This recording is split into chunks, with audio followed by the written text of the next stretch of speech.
Hello students, welcome to newspaper reading article 17. Today's article is about BPCL disinvestment, BPCL divestment. अब कई लोगों के लिए डिसइन्वेस्टमेंट, पब्लिक सेक्टर अंडरटेकिंग ऐसा word जैसे ही देखते हैं तो थोड़ा सा वो घबरा जाते हैं क्योंकि ये टर्म्स उनको क्लियर नहीं होते। अगेन हम इकोनॉमिक्स नहीं पढ़ रहे हैं, लेकिन हाँ कुछ इकोनॉमिक टर्म्स जरूर पढ़ेंगे जो आज की डेट में एस्पिरेंट को पता होना जरूरी है। अगर आप कंपटीशन की तैयारी कर रहे हैं तो ये टर्म्स आपको पता होना जरूरी है। और रिसोर्स बहुत अच्छा है हमारे पास, न्यूज़पेपर जो रेगुलर पढ़िए और आपको ये टर्म्स पता लगने लग जाएंगे। तो आज का जो हमारा न्यूज़पेपर रीडिंग आर्टिकल 17 है, ये हाल ही में इंडियन एक्सप्रेस में छपा था। शुरू करते हैं पढ़ना। तो टाइटल है what is the state of the disinvestment process of BPCL. State यहाँ पर अवस्था की बात कर रही है कि क्या अवस्था है इस समय जो डिस इन्वेस्टमेंट की प्रक्रिया चल रही है। BPCL Bharat petrol corporation limited, which is a की कंपोनेंट। की कंपोनेंट हमको पता है, कीवर्ड पहले भी बहुत बार आ चुका है आर्टिकल्स में। की component is a very important component, जो कि बहुत जरूरी कंपोनेंट है, बहुत जरूरी हिस्सा है किसका, ऑफ द गवर्नमेंट्स प्लान, सरकार के प्लान का। और सरकार का प्लान किस चीज का है, टू रेज ₹2.1 लाख करोड़। सरकार का प्लान है, सरकार का इरादा है 2.1 लाख करोड़ रेज करने का through disinvestment this fiscal. और वो ये जो 2.1 लाख करोड़ जो है रेज करने वाले हैं, इंतजाम करने वाले हैं 2.1 लाख करोड़ का, वो किस माध्यम से करने वाले, डिस इन्वेस्टमेंट के माध्यम से करने वाले हैं इस फिस्कल।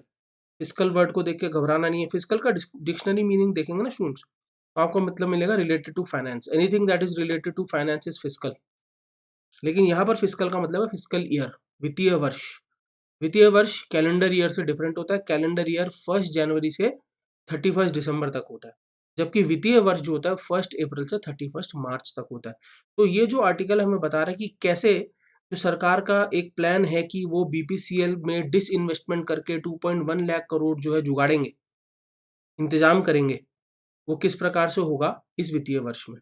तो आगे बढ़ने से पहले हमको ये क्लियर करना जरूरी है कि what is disinvestment. Disinvestment बोलते हैं किसको है, क्या फर्क होता है डिस इन्वेस्टमेंट और प्राइवेटाइजेशन के बीच में। पब्लिक सेक्टर अंडरटेकिंग किसको बोलते हैं, पब्लिक सेक्टर एंटरप्राइज किसको बोलते हैं। तो ये 2-3 टर्म्स जब क्लियर हो जाएंगे ना तो ऑटोमेटिक आपको पढ़ने में इंटरेस्ट आने लगेगा। तो पहले मैं ये टर्म्स क्लियर करूंगा, फिर ये आर्टिकल पढ़ना शुरू करेंगे। तो पहली टर्म स्टूडेंट जो मैं आपसे डिस्कस करना चाहता हूँ वो है डिस इन्वेस्टमेंट। डेफिनेशन आपके सामने है, बट मैं डेफिनेशन में इतना इंटरेस्टेड नहीं हूँ। मैं इसकी आपको ना लेमैन लैंग्वेज समझाना चाहता हूँ। जब भी आप अखबार में पढ़े ना कि सरकार जो है डिस इन्वेस्टमेंट कर रही है, तो आपने ये सोचना है कि सरकार की अपनी ओन्ड एक कंपनी है, सरकार की एक कंपनी है जिस पर सरकार की मालकियत है। पहली बात तो ऐसी कंपनी को, ऐसी एंटरप्राइज को हम बोलते हैं public sector undertaking. ONGC, NTPC, BHEL, SAIL, ये आपने सुने हुए हैं सारे सारे जो उपक्रम सरकार के हैं। तो ये सरकार की कंपनियां हैं, सरकार के एंटरप्राइजेज हैं। जब सरकार मन बनाती है कि इसमें हम कुछ हिस्सा, अपना कुछ हिस्सा जो है सेल आउट करेंगे, उस प्रक्रिया को बोला जाता है डिस इन्वेस्टमेंट।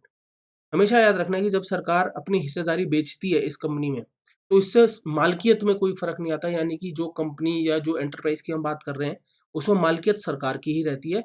इस प्रक्रिया को हम बोलते हैं डिस इन्वेस्टमेंट। तो सरकार क्या करना चाह रही है इस आर्टिकल में, बीपीसीएल यानी भारत पेट्रोलियम कॉर्पोरेशन लिमिटेड में कुछ हिस्सेदारी अपनी बेचना चाह रही है। पैसा जो है अर्जित करने के लिए 2.1 लाख करोड़ उनको चाहिए, वो पाने के लिए वो क्या करना चाह रहे हैं, अपनी हिस्सेदारी बेचना चाह रहे हैं। डेफिनेशन आपके सामने पढ़ देता हूँ एक बार। Disinvestment is just the opposite of investment. Disinvestment जो है एकदम इन्वेस्टमेंट का विपरीत है, निवेश करने का विपरीत है। That is, it means pulling out the money, यानी पैसा बाहर खींचना। इन्वेस्टेड इन द कंपनी, जो कि निवेश हो रखा है कंपनी में, क्या करके, by selling the stake. Stake हिस्सेदारी को बोलते हैं, अपनी हिस्सेदारी बेच के, आइदर पार्शली और फुली। और हिस्सेदारी पूरी भी बेची जा सकती है या कुछ हिस्सा भी बेचा जा सकता है।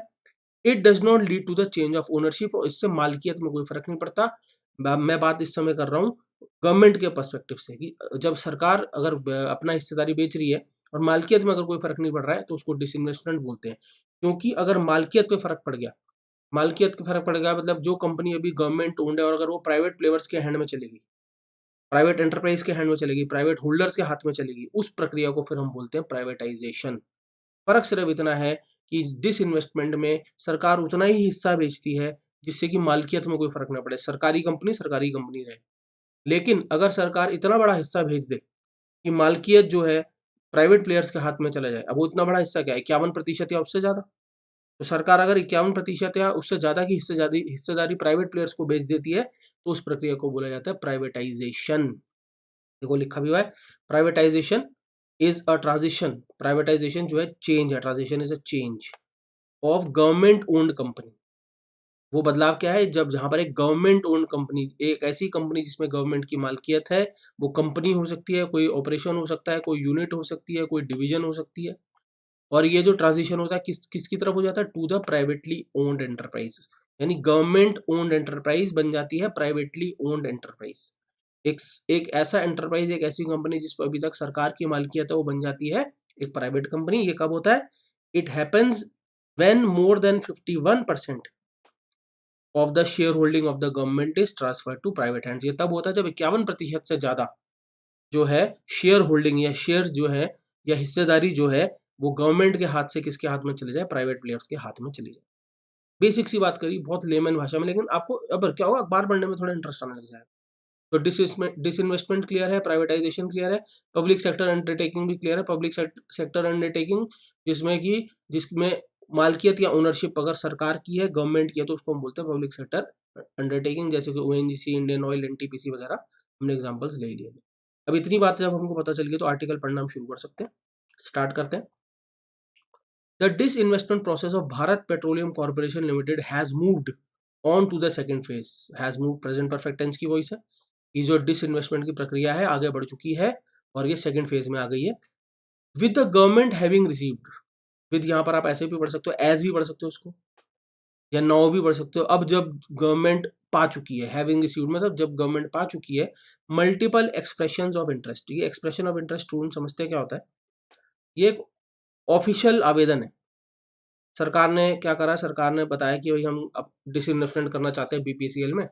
अब औपचारिक तौर पे जो कंपनियां आके दावा करेंगी या औपचारिक तौर पे आवेदन करेंगी कि हम इंटरेस्टेड है इस डिसइन्वेस्टमेंट में, हम खरीदना चाहते हैं आपके हिस्सा, उस जो प्रोसेस को बोला जाता है एक्सप्रेशन ऑफ इंटरेस्ट।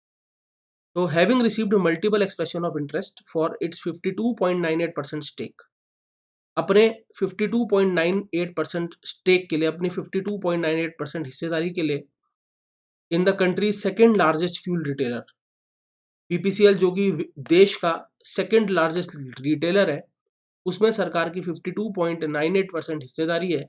यानी अभी वो क्या है, एक पब्लिक सेक्टर अंडरटेकिंग है, उसमें सरकार ने, उसके लिए सरकार को बहुत सारे एक्सप्रेशन ऑफ इंटरेस्ट मिले, यानी बहुत सारे लोगों ने, बहुत सारी कंपनियों ने रुचि दिखाई है कि हम इसमें सरकार की हिस्सेदारी खरीदना चाहते हैं। पूरी नहीं, कुछ हिस्सा सरकार इसमें बेचना चाह रही है। Who are the interested parties, कौन है इंटरेस्टेड पार्टीज, कौन सी वो पार्टीज है जिनको रुचि है। Currently only the Vedanta group has been confirmed as the interested party. अभी सिर्फ वेदांता ग्रुप को कंफर्म किया गया है कि यही एक इंटरेस्टेड पार्टी है। Industry sources however have stated, जो इंडस्ट्री के लेकिन सूत्र हैं, लेकिन उन्होंने ये व्यक्त किया, स्टेट करा है। जब हम किसी चीज को स्टेट करते हैं तो बहुत स्ट्रांगली आगे पुट फॉरवर्ड करते हैं। That two private funds have also submitted expressions of interest, कि दो प्राइवेट फंड्स ने भी या दो प्राइवेट कंपनियों ने भी एक्सप्रेशन ऑफ इंटरेस्ट जो है वो आगे करे हैं, यानी फॉरवर्ड करे हैं, या ऐसा भी बोल सकते हैं रुचि दिखाई है बीपीसीएल के डिसइन्वेस्टमेंट की प्रक्रिया में। Global oil measures, global oil measures को आप ऐसा पढ़ सकते हैं, जो विश्व की बड़ी ऑयल कंपनियां हैं, जैसे कि British Petroleum, Total Rosneft, ADNOC and Saudi Aramco, who were said to be interested in investing. Who were said मतलब जिनको ऐसा कहा जा रहा था कि वो, उनको रुचि थी निवेश करने में, have not submitted expression of interest. उन्होंने एक्सप्रेशन ऑफ इंटरेस्ट नहीं दर्ज कराए हैं, उन्होंने औपचारिक तौर पे कोई रुचि नहीं दिखाई है इस डिसइन्वेस्टमेंट की प्रक्रिया में। एक्सपर्ट्स नोटेड, एक्सपर्ट्स ने ये भी नोट करा that given the low level of participation, given को आप बिकॉज भी पढ़ सकते हैं कि क्योंकि इस समय बहुत कम लेवल है पार्टिसिपेशन का, BPCL was likely to result in a low valuation, और उसकी वजह से जो वैल्यूएशन होगी बीपीसीएल की वो काफी कम होगी। आप खुद सोचो ना, किसी चीज को खरीदने वाले अगर बहुत सारे लोग होते हैं तो ऑटोमेटिकली, डिमांड सप्लाई की इकोनॉमिक्स है, किसी चीज की डिमांड ज्यादा तो ऑटोमेटिकली उसका दाम बढ़ेगा। अब इस केस में दावेदारी नहीं है, खरीदना ही नहीं चाह रहा है कोई, एक वेदांतु ग्रुप है जो कह रहा है कि चलो हम इंटरेस्ट दिखा रहे हैं, तो ऑटोमेटिकली बीपीसीएल की जो वैल्यूएशन होगी वो ऑटोमेटिकली जो आएगी वो लो आएगी। वैल्यूएशन का मतलब कीमत जो है वो लो आएगी। Why has there been low interest, क्यों है ये लो इंटरेस्ट। एक्सपर्ट्स ऐसा कहते हैं, द इम्पैक्ट ऑफ कोविड-19 पैंडेमिक, जो ये कोविड-19 जो पैंडेमिक महामारी का जो इम्पैक्ट है वो, और सब्सिक्वेंट क्रैश, और उसके तुरंत बाद, सब्सिक्वेंट मतलब जो चीज फॉलो करती है, जो चीज बाद में होती है, या उसके परिणाम स्वरूप जो क्रैश हुआ या जिसको गिरावट आई, किसमें, ग्लोबल क्रूड ऑयल प्राइसेस में, तो कच्चे तेल के दामों में जो गिरावट आई, हैज पुट अ स्ट्रेन एक ईडियम है। टू पुट अ स्ट्रेन का मतलब टू पुट अ बर्डन, तो उन्होंने बर्डन डाल दिया है on the finances of most global oil measures. उन्होंने बर्डन डाल दिया है फाइनेंसिस पे, जो बड़ी बड़ी विश्व की ऑयल कंपनीज है उन पे। अब बर्डन डाल दिया फाइनेंसिस का मतलब समझो जो उनके रनिंग कॉस्ट है, कंपनी को चलाने की कॉस्ट है, तनख्वाहें देना है, अपने पंप्स मैनेज करना है, ये सब, तो उस पे क्या है बर्डन पड़ गया वैसे ही। अब खुद सोचो ना, एक पेट्रोल पंप जो कि रोज पेट्रोल बेच रहा है, वो 6 महीने तक बंद रहा, कोई पेट्रोल नहीं बिका, लेकिन तनख्वाहें सारे कर्मचारियों की देनी है, तो ऑटोमेटिकली बर्डन आ गया उनके ऊपर। तो ये दो चीज़ उन्होंने बोली, एक तो पहले तो पैंडेमिक हुआ कोविड-19 का, फिर उसके बाद जो मार्केट्स बंद रही, कच्चे तेल की कीमतों में गिरावट आई, तो इस सबसे बर्डन आ गया एक बड़ी-बड़ी जो ऑयल कंपनीज है उनके ऊपर। The price of crude oil fell sharply as a result of the fall in the demand for petroleum products across the world. जो प्राइस था, दाम था कच्चे तेल का, वो तेजी से गिरा एज द रिजल्ट, और वो रिजल्ट था, नतीजा था किसका, गिरावट का, फॉल इन द डिमांड, जो डिमांड में आई, जो कमी आई डिमांड में, इसकी कमी आई डिमांड में पेट्रोलियम प्रोडक्ट्स की पूरे विश्व में। एज कंट्रीज इम्पोज्ड, जब कंट्रियों ने इम्पोज किया, जब कंट्रियों ने थोपे सीवियर रिस्ट्रिक्शंस, जब कंट्रीज ने सीवियर रिस्ट्रिक्शंस, रिस्ट्रिक्शन किसी भी तरीके की लिमिटेशन होती है, सीवियर वर्ड को यूज करना सीखे। सीवियर कोई भी चीज है ना, उसकी डिग्री बहुत ज्यादा है, एक्सट्रीम। सीवियर पेन है तो उसकी तीव्रता बहुत ज्यादा है, कोई सीवियरली आपको क्रिटिसाइज कर रहा है तो उसकी तीव्रता, डिग्री बहुत ज्यादा है। तो जब कंट्रीज ने सीवियर रेस्ट्रिक्शन इम्पोज करे ट्रेवल पे, तो उसके बाद क्या हुआ भाई, पेट्रोलियम प्रोडक्ट्स की डिमांड में कमी आई, और उसके चलते कच्चे तेल के दाम भी जो है गिरे। ड्यू टू द कोविड-19 आउटब्रेक, कोविड-19 महामारी के आउटब्रेक के कारण, अब आउटब्रेक क्या होता है, कोई भी चीज जो एकदम से फैले, एकदम से शुरू और तेजी से फैले, उसको आउटब्रेक बोलते हैं। तो कोविड-19 के जो है आउटब्रेक की वजह से, and crash in global oil prices, और जो गिरावट आई, शार्प गिरावट आई विश्व के स्तर पे ऑयल प्राइसेस में, जो गिरावट आई, global oil majors have cut their capex plans, जो बड़ी बड़ी कंपनियां हैं विश्व की, उन्होंने अपने केपेक्स प्लान्स को जो क्या कर दिया है, कट कर दिया है। अब स्टूडेंट्स केपेक्स प्लान समझा दो तो बहुत आसान है, बिल्कुल लेमन लैंग्वेज में समझाऊंगा। केपेक्स का मतलब कैपिटल एक्सपेंडिचर। डेफिनेशन पढ़ने से पहले कैपिटल एक्सपेंडिचर समझा दो। जब भी कोई कंपनी एक ऐसा खर्चा करती है जिससे उनका कोई एसेट तैयार हो जाता है, तो उसको कैपिटल एक्सपेंडिचर बोलते हैं। अब एसेट का मतलब क्या है, एसेट कोई भी वो चीज़ है जो कंपनी को आगे कमा के दे, या वो तेजी से कैश में तब्दील हो सके, उसको हम क्या बोलते हैं, उसको एसेट बोलते हैं। फॉर एग्जाम्पल, अगर कोई कंपनी क्या करती है, एक नया प्लांट लगाती है, बिल्डिंग खड़ी करती है, मशीनरी लगाती है, नई तकनीक खरीदती है, ये सारे उसके लिए एसेट हैं। क्यों? क्योंकि ये आगे जाके उसको कमा के देंगे। और अब देखो, ये तेजी से कैश में भी कन्वर्ट हो सकते हैं, बिल्डिंग को बेच दिया कैश बन गया, मशीनरी को बेच दिया कैश बन गया। तो एसेट की ना दो ही पहचान है, इन दो में से एक आपको लागू होते हुए दिख जाएगी कभी भी एसेट में, अगर आप कंफ्यूज होते हो। एसेट का मतलब क्या हुआ, फिर से रिपीट कर रहा हूँ, कोई चीज जो आगे जाके कमा के दे, या जिसको हम तब्दील कर सकें कैश में, वो एसेट है।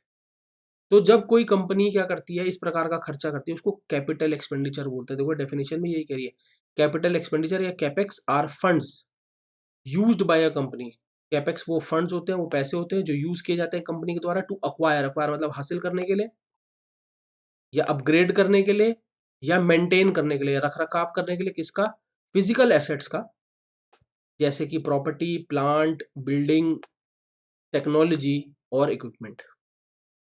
Capex is often use to undertake new projects. Capital expenditure अक्सर इसलिए करा जाता है जब कोई कंपनी नए प्रोजेक्ट्स जिम्मे लेती है अपने, या इन्वेस्टमेंट करती है कंपनी के द्वारा। कैपिटल एक्सपेंडिचर क्लियर हो गया। तो अब यहाँ पर क्या बोल रहा है कि कोविड-19 को जो ये आउटब्रेक हुआ और जो ग्लोबल लेवल पे क्रैश करे ऑयल प्राइसेस, उसके चलते बड़ी बड़ी ऑयल कंपनी ने अपने केपेक्स प्लान जो थे, कैपिटल एक्सपेंडिचर के जो प्लान थे, उनको कट कर दिया। यानी अगर कोई कंपनी सोच रही थी चलो एक और कंपनी को टेक ओवर करते हैं, चलो एक नया प्लांट लगाते हैं, चलो नई मशीनरी खरीदते हैं, चलो नई टेक्नोलॉजी लेते हैं, वो सब उन्होंने कट कर दिए खर्चे। तो उन्होंने अपने केपेक्स प्लान को कट करा in general, leading to lower emphasis on acquisitions.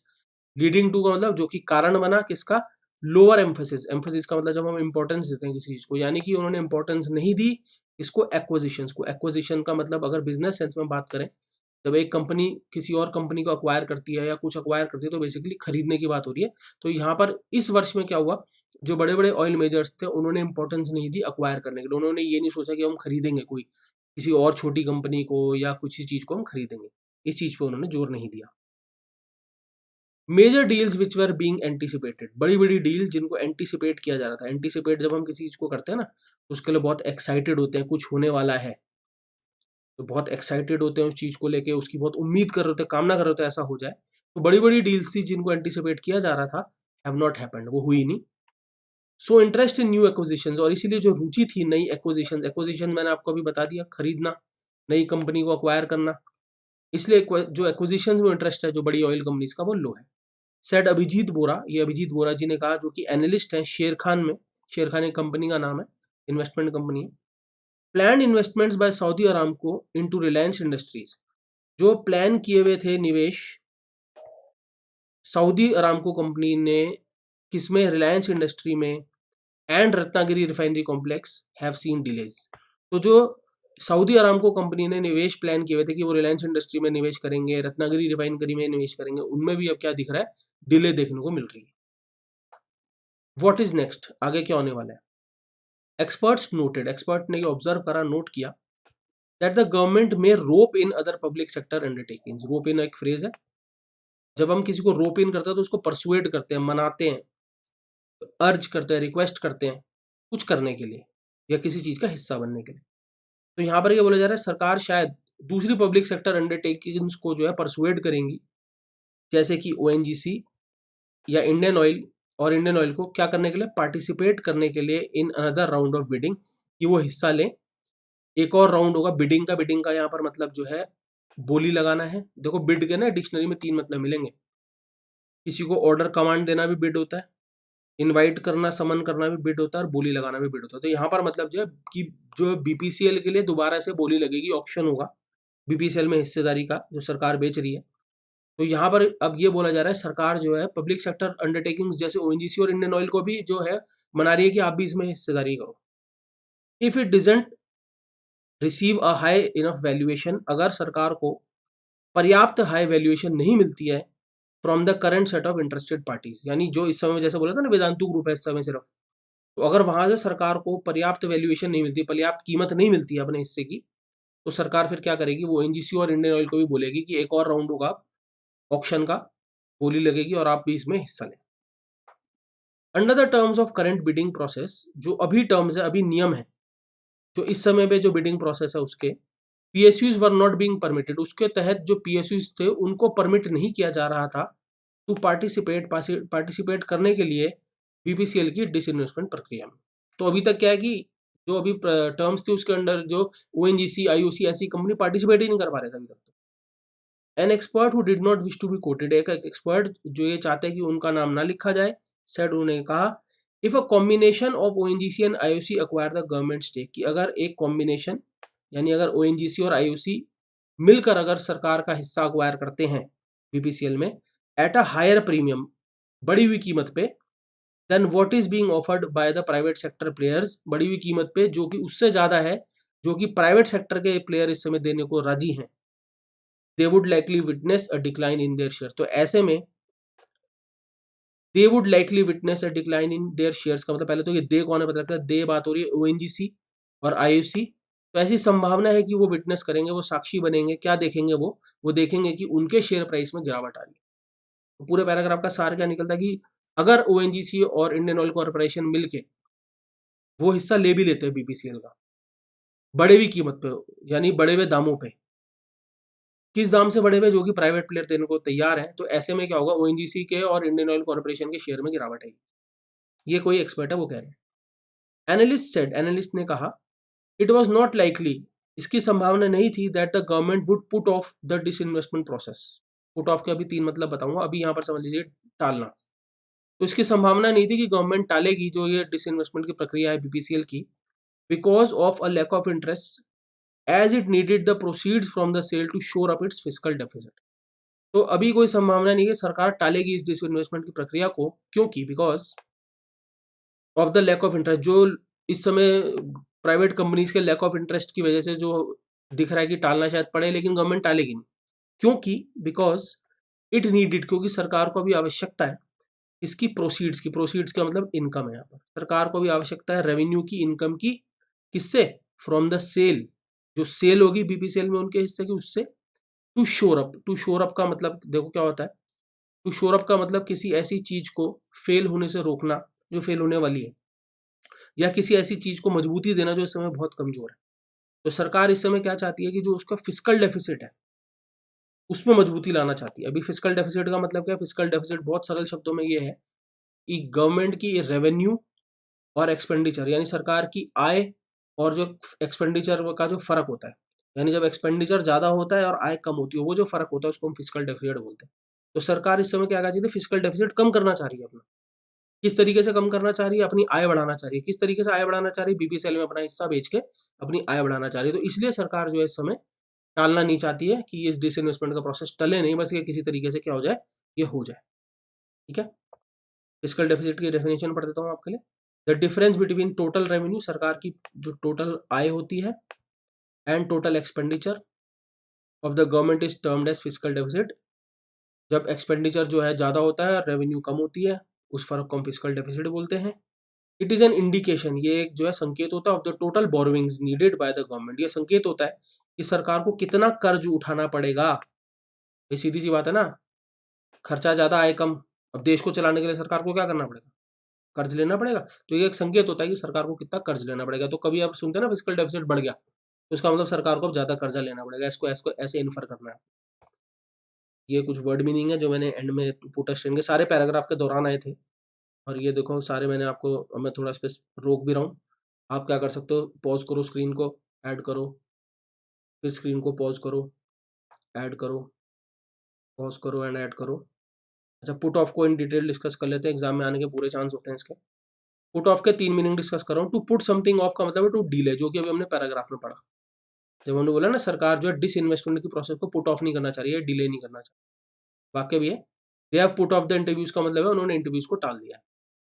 अच्छा, टू पुट समवन ऑफ, चीजों को भी पुट ऑफ नहीं करा जाता है, व्यक्ति को भी पुट ऑफ करा जाता है। When you put someone of, तो आप उनको इंतजार करवाते हो, उनको वेट करवाते हो। सेंटेंस है, he tried to put us off as we were late.